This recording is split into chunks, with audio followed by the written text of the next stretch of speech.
We're still not back, but we're back. It's another episode of the Buffalo No-Huddle, but we're still remote because Mark and I are remote. Next week, back to the studio show, but for now, it is here.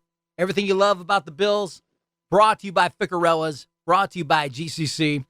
I'm Jimmy Jamm. I do the morning show on CJ Country from 6 to 10. Mark Tillery on the other end of the line. He is executive producer of the show, who's got to put all this stuff together and make it look like a coherent broadcast when all is said and done. But he does it. He makes it happen. And so let's talk about last week. Let's talk about winning over the Saints 31-6. Now, albeit the Saints were a banged-up football team, missing a lot of key guys. I get it. But Buffalo handled their business in a nice way. The way they won was convincing, so they did what they were supposed to do. If a team's depleted, you got to hammer them, and they pretty much hammered them. The fans and the media are the biggest enemies sometimes because, the Bills take a big loss and then everybody counts them out. Mm-hmm. But it's kind of the same time with the fans. It was a much-needed big win in the national spotlight against, unfortunately, a weak team.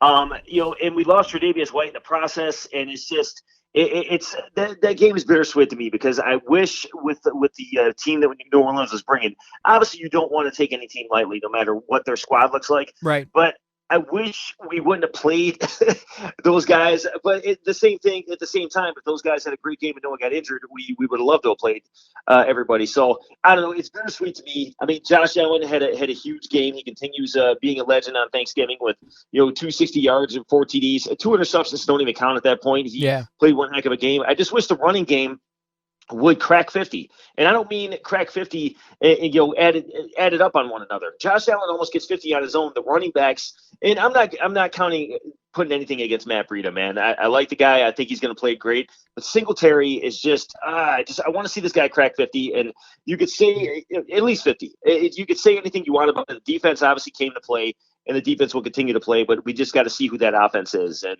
obviously we'll talk about going to the next week. I was happy to get a win on Thanksgiving. I mean, that's 2 in a row. It's awesome, but it's just we still don't know who this team is, and I hate to say that. And it's like me and you echo every week with we don't know who this team is. Here's the thing when you talk about the fans, because I know you were talking about taking them to task and everything.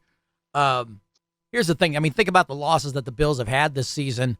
The Pittsburgh one was curious. The Jacksonville one is super curious. So you can't help but, if you're a fan, how do you not think, hey, is this team for real? What are they doing and stuff like that? And, these get right games are all well and good, but, we got to see a little bit more. This week coming up, they'll get a chance to do that, and we'll get into that for a minute. We'll get into that in a second. Why don't you give me your MVP of the Saints game? I love how we go to this, man. My player of the game easily could have been Josh Allen. Like I said, putting up 2 big performances, 2 Thanksgivings in a row, including a couple turkey legs. But I got to give it to Dawson Knox, man. 2 touchdowns coming back off that injured hand. And even as he was eating that turkey leg at the end of the game, trying to take care of that and talk at the same time, his hand was visibly swollen, as the as the interviewer said, and he rose to the occasion. So I love Dawson Knox, man. I love this guy. He's definitely, without the attitude he shows on the field, but he's definitely our becoming our Allen's Rob Gronkowski, and I love it because those two play well together, and it's just definitely Dawson Knox is just that player, and I love to see him growing and getting bigger every single week. You know what? You can point to Josh too. He did have a better second half. I mean, one of the interceptions wasn't his fault in the first half. He had a big day, and Diggs obviously 7 for 74, and he had a few key receptions there at key points along the way as the Bills, were driving. But here's something for you that maybe you haven't thought of, because I've been trashing this guy for a while, and he had probably his best game of the season. You won't believe I'm going to say this name. Cody Ford was great at guard during the game. Like, I went back and looked. He killed it. I'll agree with that, and I'm not just saying that because we're boys and everything else. I saw some videos, I saw Twitter videos, I saw a lot of things coming up and how he played the game, and he played it well. So you're 100% right about Cody Ford, man. Just watching the videos and watching how he's stepping to these players and blocking, it was like I said, it's only going to get better. If it gets worse, so what? We unfortunately are at the point of not making the playoffs. Hold on here. I mean, look, there's right now, if you said they lose to the Pats twice and lose to the Bucks and then handle their business in the other 3 games, they're a 10-7 football team in the AFC. That could be problematic, but I'm not ready to sound the death knell yet. Because if they find a way to win this game on Monday night, we're singing a different song for sure. You're at that point. It's like you want to see the team go, but you don't want to see them go if they're just going to lose. I'd love to make the playoffs, but I want to see a strong Bills team. And trust me, Tre'Davious is a heartbreaker, man. It's tough because he's a heart of the team, and it's tough to see him out like that. But hopefully, someone steps up in his place, and we'll talk about it. And things look good. Yeah, we'll talk about it when we break down the Patriots because there are some things the Bills can do to offset Tre'Davious White being out. We can talk about that. Who was your better luck next time? I said at the beginning of the show, better luck next time is the running game. You just can't seem to crack 50. Josh Allen almost puts 50 on his own. And it's just, again, you said there could be systemic problems throughout, but you look at the line, is it the line or is it the running backs that just aren't talented enough? Because you look at the Jonathan Taylors of the league, you look at all these running backs emerging, coming out of nowhere, and go figure Adrian Peterson gets picked up by another team, which is in the Seattle Seahawks. So I just want to see the Bills take a chance at running back if these guys aren't going to do it. So they're definitely going to be a better luck next time for me. I just love to see that running game get more out of it. Brady got a touchdown, but it was a passing touchdown. It certainly wasn't anything running. Right. Singletary was leading rusher with 44. Allen had 43. Breida with 26. And it's weird, too, because there are times where they will go for no gain or get trapped for a loss, but then they'll go through a few streaks here or there. Well, they'll bust a nice, they'll pick up a nice game, but the overall average-wise, they were both averaging. Singletary and Breida both averaged 2.9 on the ground, so we need that to be a little better. Moss didn't play at all, and that's probably all for the good, and he probably needs that wake-up call if that's what it is, or I don't know if he sees the field again or what. But, man, I'll tell you what, they got to find it. They need to find somebody. I don't know if they can find a bell cow or can afford a bell cow with cap space to get a real running back in free agency. I don't know if that's in the cards because there's other things they got to plug the holes on, but yeah, I'm with you. I would probably go with the running game. Also, too, Emmanuel Sanders has absolutely disappeared. Yeah. We talked about this before. The guy's 34, and trust me, they love him in the locker room and what he brings. And I'm not against him resting right now. When Gabe Davis is in the game, he had two catches, only 2 catches, but 23.5 yards a catch on both of them. You know what I mean? And rely on Gabe a little more and keep Emmanuel fresh because maybe you could use him a little bit more come playoff time. You know what I mean? There's an opportunity there. So, and ribs or not, Cole Beasley did show up in the slot for put up 46 for him. So yeah, Cole's definitely I'm not going to call him dangerous, but he's definitely a pest when they can get him out there and mess with the defense a little bit. What's your bro? Seriously, I'm gonna tell you what, man. For years as a Bills fan, I've respected Tom Brady, but I never said I hated Tom Brady or wanted to see Tom Brady get hurt. Wow, you're going outside the game for this one, okay? I am because I'm honestly I don't want to say it in terms of getting us in trouble, but I'm sick of the modern fan. And I'm not trying to go on a tangent here, but back in the day, man, when we looked at our Beckett card magazines and things like that, we could only dream of being able to write these players and hoping they would respond to us. You got all these fans of other teams out there basically cheering for Tre'Davious White, cheering that he went down. And obviously there's other people that show compassion, they show empathy, but I honestly hate sports fans that take it to that level where they're actually cheering when a player gets hurt. If you're that scared of the Buffalo Bills, beat them on the field. You don't want to see anything happen to any other player. I might hate I might get online, I might have my rants, but I certainly don't hate a player to the point where I want to see them get hurt. So just the fans in general of the NFL that are cheering because a man got hurt and a man's, obviously he'll be taken care of. Buffalo, the Mafia stepped up and took care of a charity of his, and I thought that was amazing as usual. But the bottom line is never wish any harm or laugh at someone being physically hurt. That's where I think sports goes wrong these days because, in a social media driven world, we lose a lot of empathy. We lose a lot of the fact that this is a human being that got hurt on the field. You have the anonymity. You can hide. You have the anonymity to hide. And for me, it's kind of like, when you start dogging other people and stuff, it's because your own insecurity. So whatever. I let them talk because I don't need their validation. That's kind of how I've done it. Because what makes them mad when you tell them nobody cares about your validation. Nobody's looking. Because that's when you don't care when you don't care about what they're saying. That's when they get irritated. So that's how I own. Right. That's how I own them. All right, so that's my bro. Seriously, I mean, obviously, I thought outside the box a little bit, but just seeing people actually, feeling like that was ridiculous. But who you got this week, man? I mean, the Bills obviously didn't play terrible, so I'm really interested in yours. Trevor Siemian. I mean, come on. you went right to the captain of the Saints, man. I mean, if I could play the sound effect, wah wah wah. I mean, yeah, just not a great night for him. He's just not a guy that can rely on. And Treysom Hill, it was so curious to see Treysom Hill just standing on the sidelines. He's hurt. He's the emergency guy who can go in. He's just standing there, and I'm like, you guys have an emergency. You're trying to fight to get into the playoffs, and you're getting your butts handed to you, but. He must have been banged up enough that it was like only under extreme cases break glass to get Treysom Hill.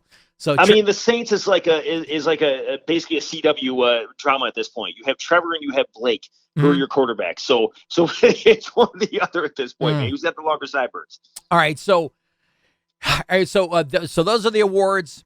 So let's talk about New England now. Let's delve into a couple things you talked about. You talked about Tre'Davious White being out, and yes, that's tough to overcome. One of the things. Because of their cornerbacks being who they are, and having Levi Wallace on the opposite side and having, Trey be who he is that it allows Poyer and Hyde, the safeties, to sort of freelance a little bit when they need to. It's very rare they got to assist. You know what I mean? They can be around and be disruptive and assist in other ways. So that's how some of those interceptions happen and whatever, because they're sort of freelancing a little bit here and there. Now, what they'll have to do with Trey gone and Dane Jackson is in. Dane Jackson has flashed at times, but he's inconsistent. Right. And we don't know what Dane Jackson will show up. But what they'll do is they'll probably roll one of those guys, one of those safeties will roll over to help, and to take some of the heat off. Now, it kills a little bit of spontaneity back there for them, but it does strengthen, and help Dane out. But Dane could have a good game, you know what I mean? You never know. Sometimes people rise up in moments of adversity and stuff. It's just that at times he's been really good, and other times you just kind of shake your head. So we'll see. If they put the pressure on young Mac Attack over here, and you got Hyde and Poyer back there, and you got your line rushing and putting that pressure on early, any Bill Belichick offense which we've learned in watching Super Bowls, watching the games that they've lost, put the pressure on that passing game early. But who's doing that though, Mark? You forget who our defensive line is. Who's putting the pressure on? Who hasn't lived up to their expectations this season? Who hasn't gotten nearly enough sacks and disruptions going on? Who hasn't gotten to the passer fast enough? Our defensive line. Yeah, we got a lot of guys rotating in and out, but you got a couple aging guys in Jerry Hughes who's still getting 65% of the snaps, and you got a lot of young guys who still haven't put it together yet. And it doesn't mean they won't. Ed Oliver's looked the best out of the guys from the past couple years that we picked. Ed had a great game. As a matter of fact, I should have probably put him along with my for my most valuable because he was all over the place. But Epinesa, can be spotty. Harrison, spotty. Rousseau, still a baby. So this team does not put effective pass rush out there. I'm not so sure they're going to try to find someone else who can really bring the heat either through the draft or free agency or trade or something at some point next year. Here's the thing. The Patriots can run by committee. It really comes down to how well we're going to stop the run. Starr is back, although he was limited. We'll see what kind of, if he's 3/4 of the guy he's supposed to be, then they got to put him in. They got to play him. You know what I mean? Just to try to help with some of that run stuffing a little bit. But the Patriots run by committee, and they can get the job done. And that's a problem. Mac Jones he's got potential to be really, really good. But I think the problem with this game, before anything else, comes down to the defense. The Patriots defense is getting its legs underneath it. It's been better. Statistically, Buffalo's better, but the Patriots have the number one scoring defense. The Bills have the number one defense. The Patriots have the number one scoring defense. So they're the most opportunistic. And they've gotten better in the past several weeks since this winning streak of 5 games started. So statistically, if they trend the way they're trending, they'd catch up to the Bills. But, the biggest thing is, can our offensive line keep Matthew Judon out of Josh Allen's way? You know what I mean? Can Matthew Judon, can they keep him out of there?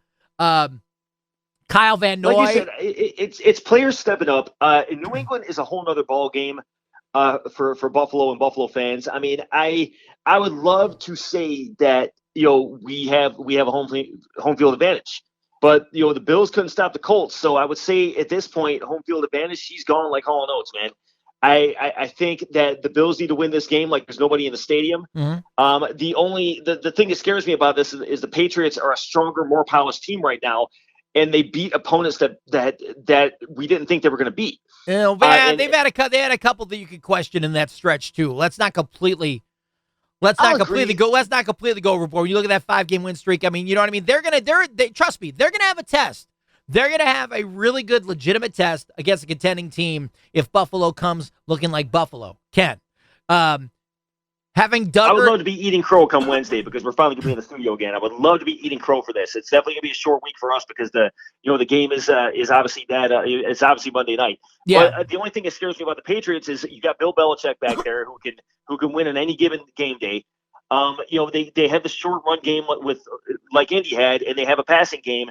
And I just hope they're not as strong as Indy was. I hope Buffalo can beat this team. I mean, we have to be realists at this, man. We can't be like we talked. We can't be fans going into this. I'm not optimistic going into Monday especially with TD gone, but I also think the Bills could pull it off. It's just going to be very close. Kyle Duggar for the Patriots is on the COVID list right now. We don't know if he's vaccinated or not because that would affect his return. But them not having him would be a loss for them in the secondary. I mean, he's not Tre'Davious, but he is important to their defense. J.C. Jackson's going for a 3rd in a row with an interception and 5th in a row with a pass defense. He's another guy out there. I think for Josh, I almost feel like they need to throw the Patriots game back at them. You know what I mean? Mac Jones isn't necessarily throw a lot of long balls. He's a lot of intermediate, short routes. I almost feel like Josh needs to have our medium game working really well. There's an opportunity for Beasley to step up. Here's a chance for maybe Sanders to step up. But above all, Dawson Knox can influence his will. We didn't have a tight end we could rely on last year when we played the Pats. Maybe this is the time now where he can affect them a little bit in a really positive way and help Buffalo get to where they got to go. For me, Mac Jones doesn't know he's a rookie. He's playing like he's not. So right now, the best thing I think the Bills could do is perform at their best and keep the ball and possess the ball because bottom line is if you don't have as many possessions, you got less chance to score as many points as we do. And the Bills need to just have time of possession, intermediate ball, keep moving the ball down the field like that. And hopefully on defense, they can compensate for Trey a little bit. They got to get some kind of pass rush, but I don't know if they will or won't. But, because the Patriots receiving core is decent. I mean, they're not great, but they're decent. Jacoby Myers, season high 98 yards last week. Kendrick Bourne had 61 and 2 touchdowns last week. Granted, it was. I mean, boy, oh boy. I think they need to. I think that what the Bills lacked in the Colts game, and you saw it from the jump.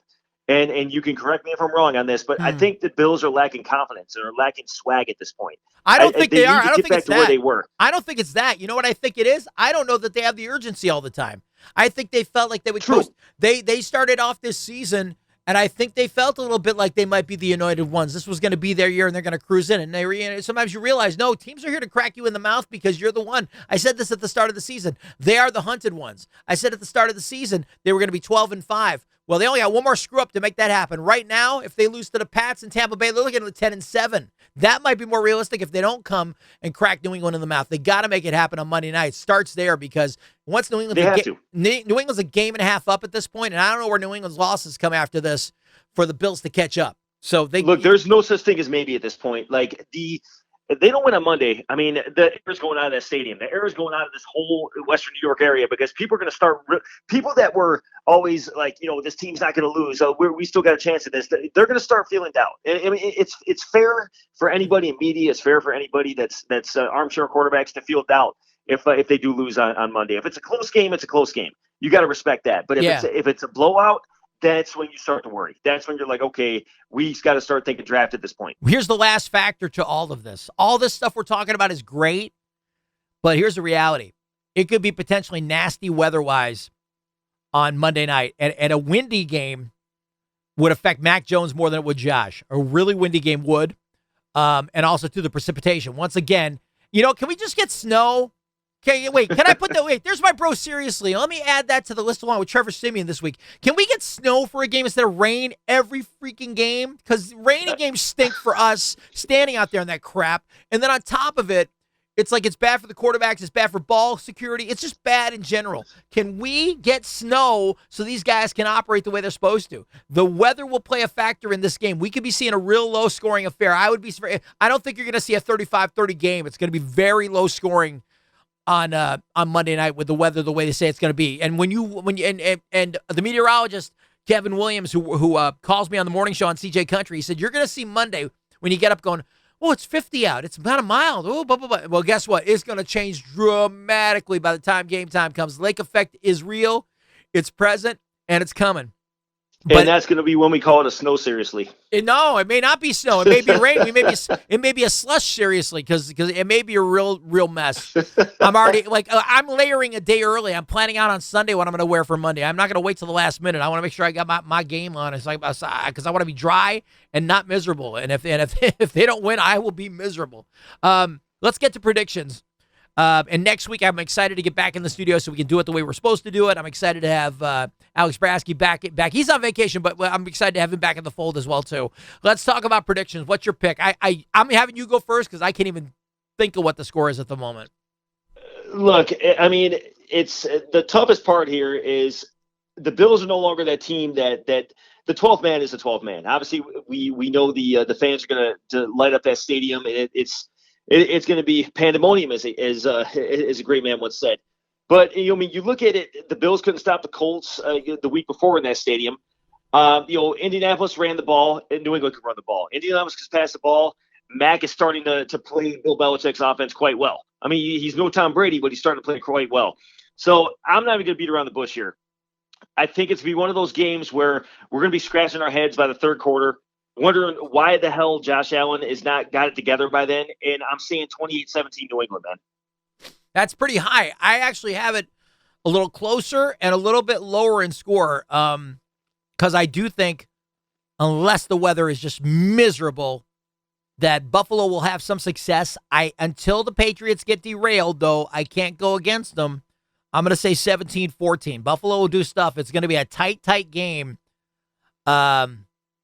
Yeah, I think the weather's going to play a factor in this, and I'm going to give the Bills the benefit of the doubt they're going to play up for this because they have to. I mean, they got to realize, you can't gloss over it anymore. We're down to the final. We're in the home stretch here.